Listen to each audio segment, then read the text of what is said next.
dance atop tables, hips swaying in the most seductive patterns, and she doesn't know that I know this. Before his transition past eternal rest and into power, my grandpa slid a sepia-tone picture across cracked tabletops and whispered, "Those were the legs that I fell in love with." He was 10 years her junior, and her slim ankles atop high-heeled shoes rerouted the flow of his blood even at 87. Granny didn't give many life lessons. She was too busy being beautician, frying hairstyles in the kitchen and fluffing the feathers of her church hat to dole out advice.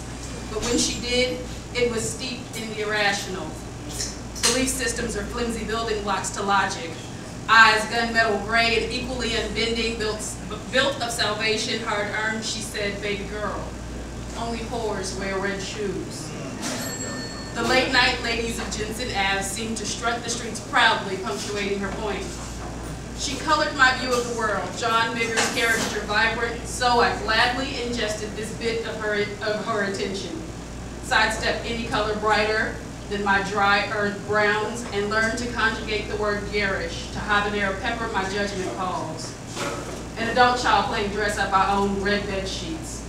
A nod to my typical rebellion and a hint at my naughty nature, snapped military smooth and laid horizontal. Don't tell my grandmother.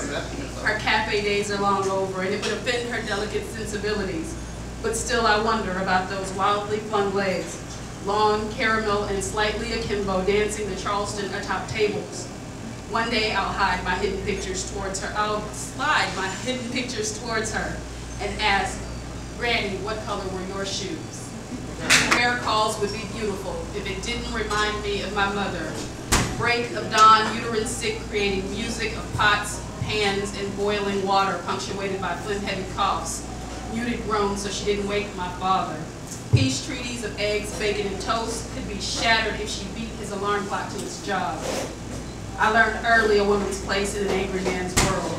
Wore fatigues into la-la land. My sugar-spiced hands itched for battle. Flooded Barbie's dream house in shrapnel. Welded guns to her Corvette. Remodeled it with surface-to-air weaponry.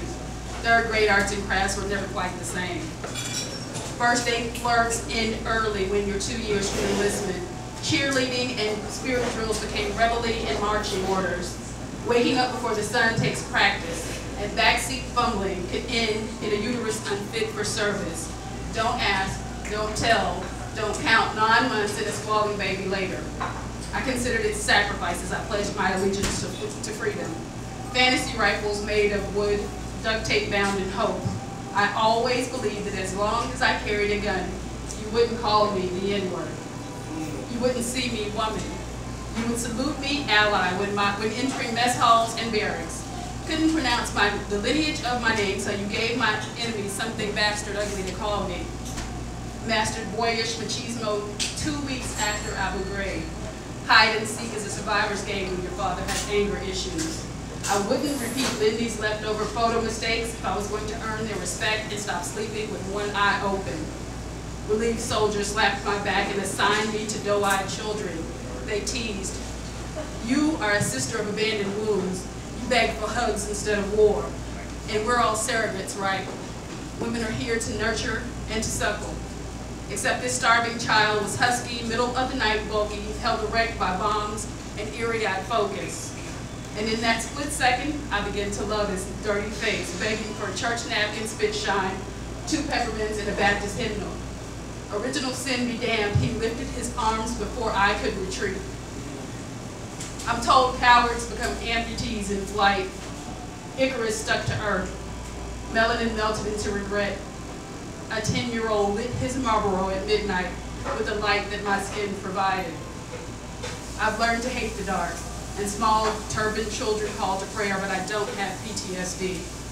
Who in their right mind likes darkness, the background crash crackle of artillery, constant fear, or the smell of burning skin?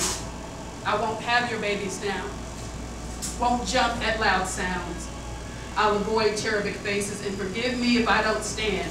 My phantom limbs tingle at parade rest, and the nub of my right arm can't quite reach what's left of my patriotic heart.